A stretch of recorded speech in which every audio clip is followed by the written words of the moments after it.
오늘 우리에게 주신 하나님 말씀은 누가복음 20장 27절에서 40절입니다. 부활이 없다고 주장하는 사두개인 중 어떤 이들이 와서 물어 이르되 선생님이여 모세가 우리에게 써주기를 만일 어떤 사람의 형이 아내를 두고 자식이 없이 죽으면 그 동생이야 그 아내를 취하여 형을 위하여 상속자를 세울지니라 하였나이다. 그런데 7형제가 있었는데 마지가 아내를 취하였다가 자식이 없이 죽고 그 둘째와 셋째가 그를 취하고 7이 다 그와 같이 자식이 없이 죽고 그 후에 여자도 죽었나이다. 7이 다 그를 아내로 취하였으니 부활 때에 그 중에 누구의 아내가 되리이까? 예수께서 이르시되 이 세상의 자녀들은 장가도 가고 시집도 가되 저 세상과 및 죽은 자 가운데서 부활함을 얻기에 합당히 여김을 받은 자들은 장가가고 시집가는 일이 없으며 그들은 다시 죽을 수도 없나니 이는 천사와 동등이요 부활의 자녀로서 하나님의 자녀임이라. 죽은 자가 살아난다는 것은 모세도 가시나무 떨기에 관한 글에서 주를 아브라함의 하나님이요 이삭의 하나님이요 야곱의 하나님이시라 칭하였나니 하나님은 죽은 자의 하나님이 아니요 살아있는 자의 하나님이시라. 하나님에게는 모든 사람이 살았느니라 하시니 서기관 중 어떤 이들이 말하되 선생님 잘 말씀하셨나이다 하니 그들은 아무것도 감히 더 물을 수 없음이더라. 아멘. 사랑하는 섬가족 여러분, 오늘 본문은 사두개인들과 예수님과의 대화를 담고 있습니다. 본문은 이렇게 시작합니다. 부활이 없다고 주장하는 사두개인 중. 우선 사두개인들이 누구냐면 종교 귀족들입니다.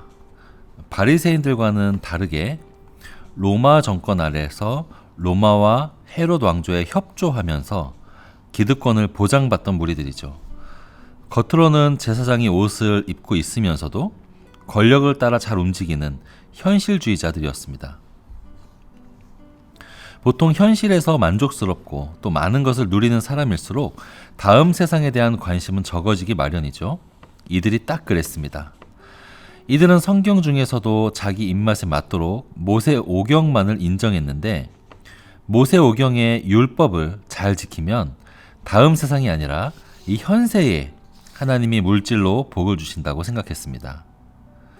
이런 사두개인들이 부활에 대해서 꼬투리를 잡기 위해 예수님에게 질문을 합니다. 그런데 사두개인들의 그 근거라는 것이 21세기를 사는 우리에게는 전혀 공감이 가지 않습니다.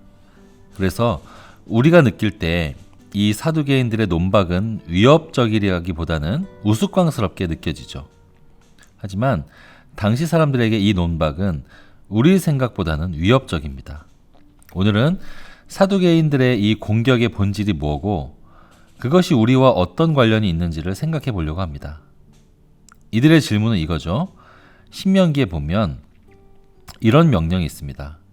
남편이 아들도 없이 먼저 죽은 경우에 형제가 그 형수 혹은 제수를 자기 아내로 맞아들여야 한다는 법이죠. 이것을 형사취수제라고 합니다. 우리에게는 망측하게 느껴지지만 사실은 다 이유가 있습니다. 이스라엘은 각 지파별로 정해진 땅이 있고 그 땅을 가문이 이어받아서 생계를 유지합니다. 그렇게 땅과 함께 그 사람의 이름도 이어지는 것이죠. 그런데 기업을 이을 아들도 없이 남편이 일찍 죽으면 이스라엘에 영영이 그 사람의 땅이 없어지게 되고 이름도 사라집니다.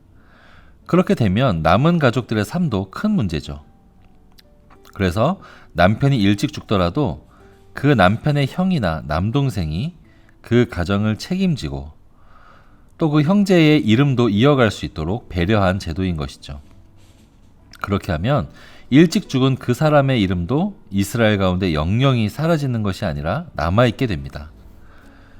그러니까 이 형사취수제는 부활에 반대되는 제도가 아니고 오히려 하나님 나라의 이름이 영원히 남게 하는 부활의 예표가 되는 제도인 것입니다.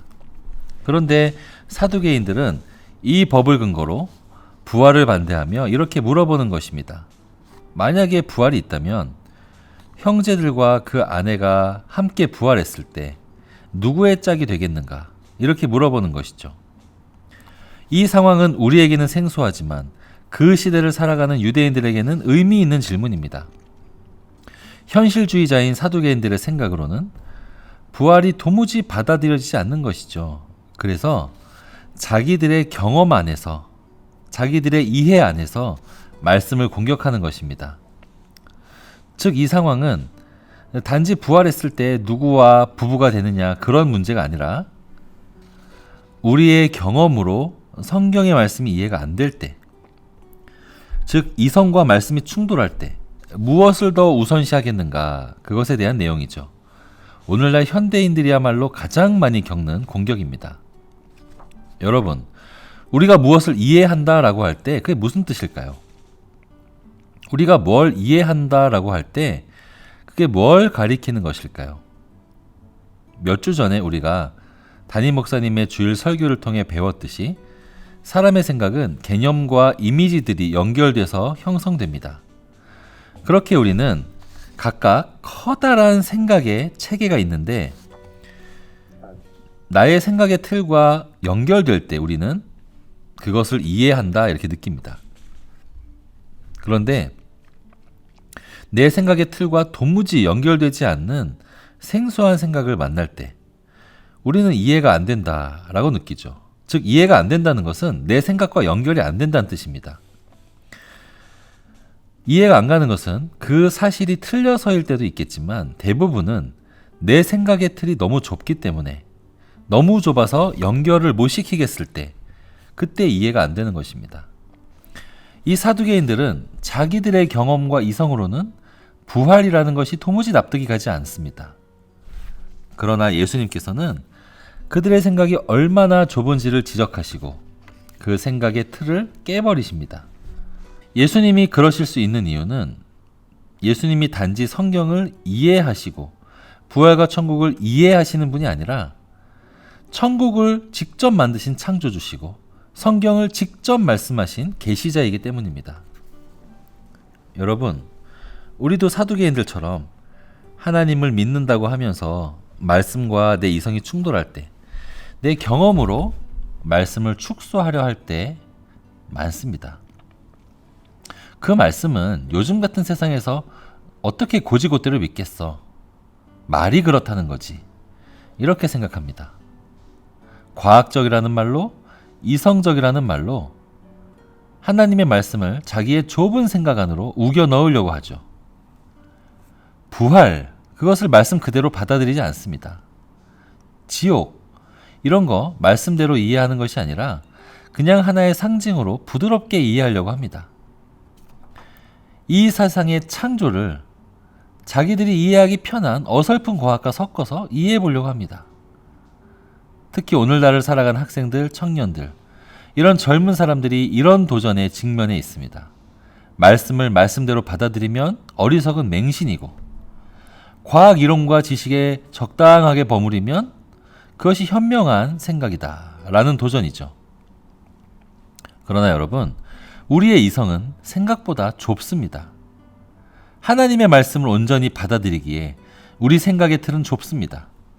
그 좁은 이해로 말씀을 짜맞추려고 할 때 그 말씀이 한없이 파괴적이 될 수 있습니다.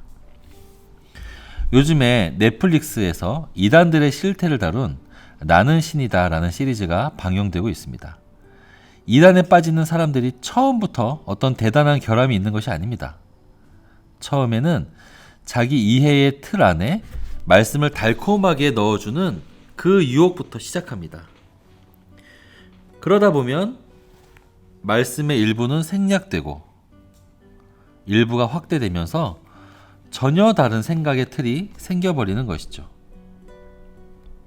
하지만 오늘 예수님께서 보여주셨듯이 모든 말씀의 최종 권위는 창조부터 종말까지 모든 것을 아시고 말씀의 참 저자 되시는 주님께 있습니다.